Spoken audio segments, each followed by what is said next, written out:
श्री राम श्री राम श्री राम।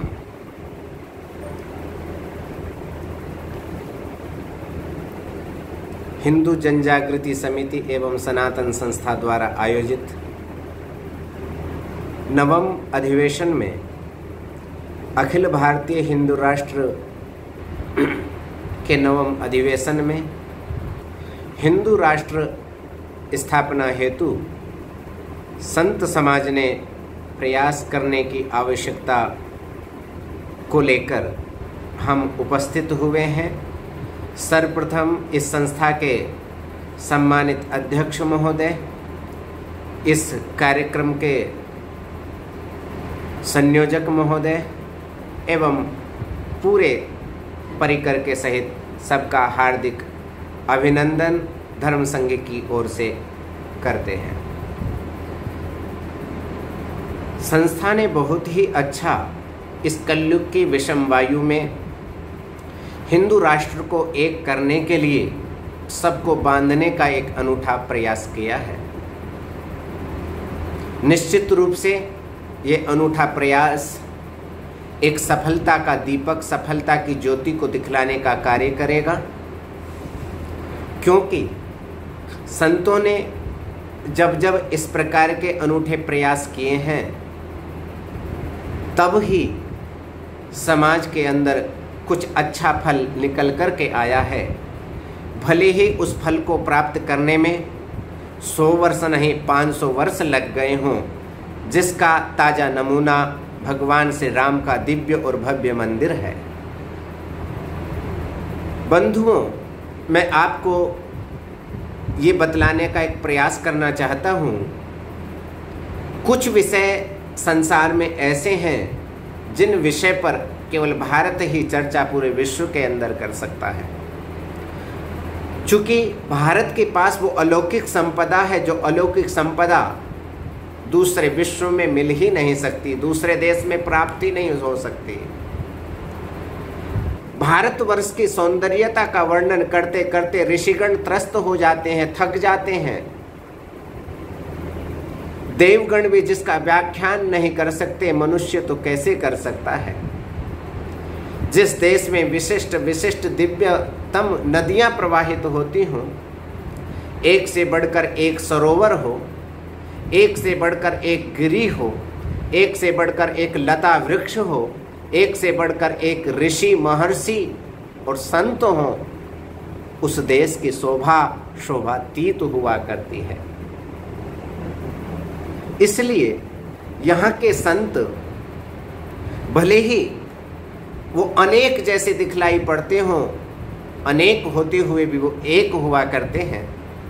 संप्रदाय भेद होने पर भी वो एक हुआ करते हैं, चूंकि उन सब के अंदर एक ही तत्व है। वो तत्व है परमपिता परमेश्वर का। चूंकि वो मानव बन करके आए हैं, मनुष्यत्व लेकर के आए हैं, सनातन बीज को लेकर के आए हैं, तो उस सनातन बीज को सनातन संस्कार के लिए उनको समाज के सामने परोसना पड़ेगा।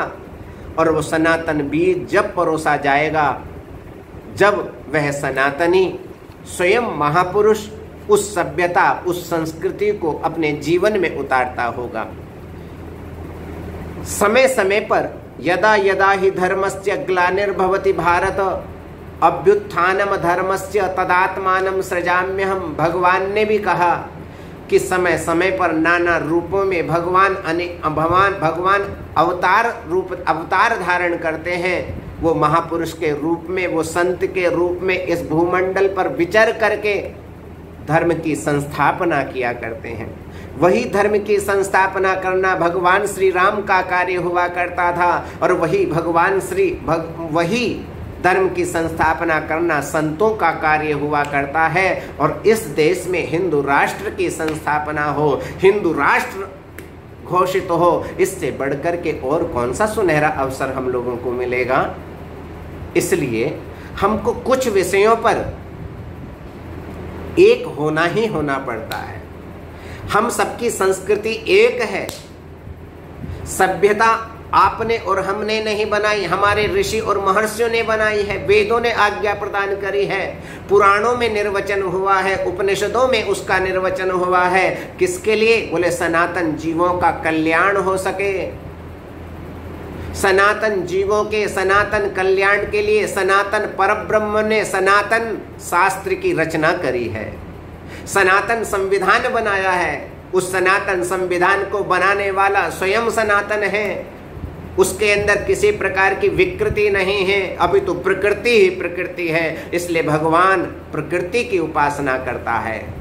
प्रकृति की उपासना से परमपिता परमेश्वर की उपासना हुआ करती है, जो आज संसार के अंदर प्रायः विलुप्त संस्कृति हो चुकी हैं और होती चली जा रही हैं।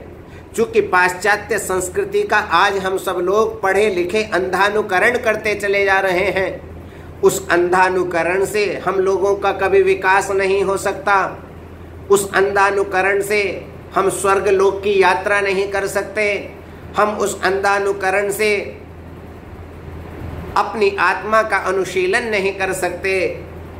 केवल हम भोग सकते हैं, परंतु हम उस परमपिता परमेश्वर को भोग नहीं सकते, उसका दर्शन नहीं कर सकते।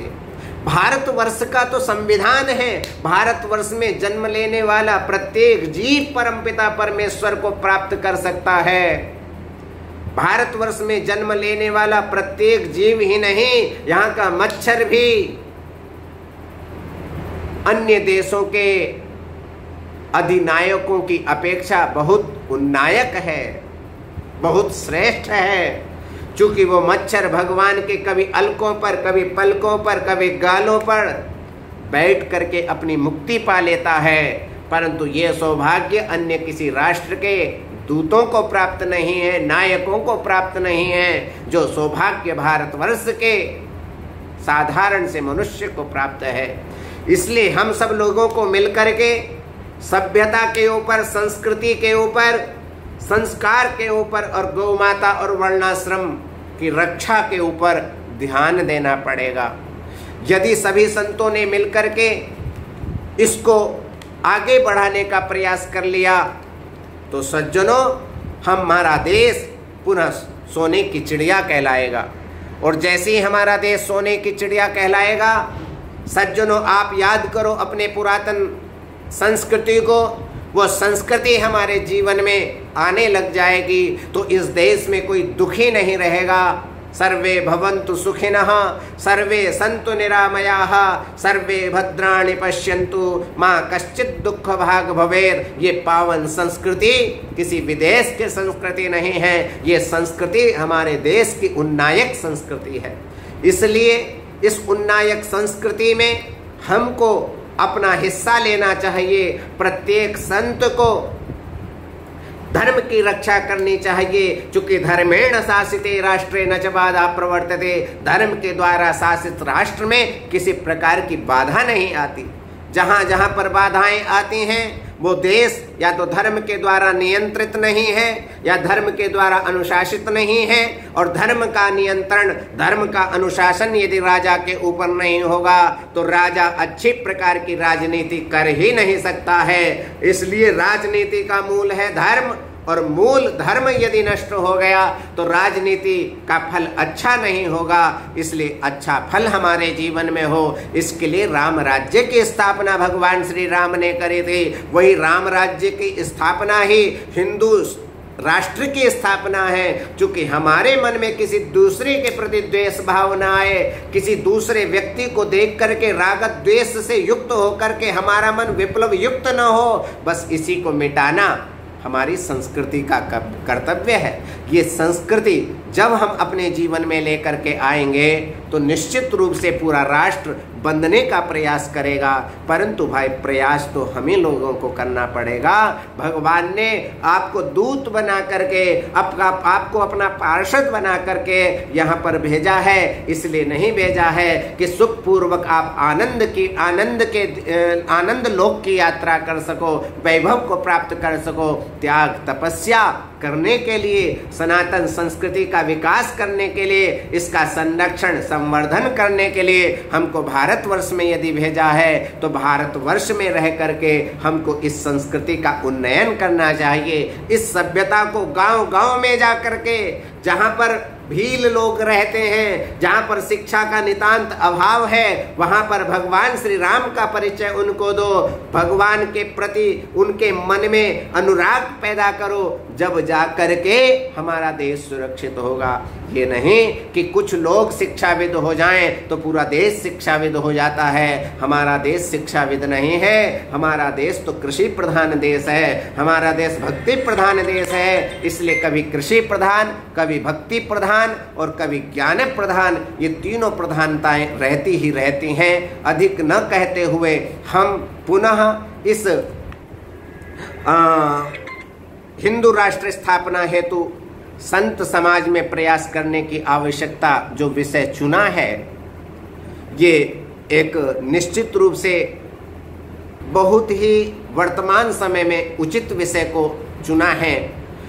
बहुत सारे संतों के नाना प्रकार की मनीषा का सहारा लेते हुए इस विषय के ऊपर पर्याप्त रूप में प्रकाश डाला जाएगा। मैं पुनः आयोजक मंडल के सभी समितियों का, समिति के अध्यक्ष, सचिव, कोषाध्यक्ष और संयोजक महोदय अथवा अन्यान्य सभी सदस्यगण का पुनः आभार अभिव्यक्त करते हुए अपनी वाणी का विराम करते हैं। हर हर महादेव।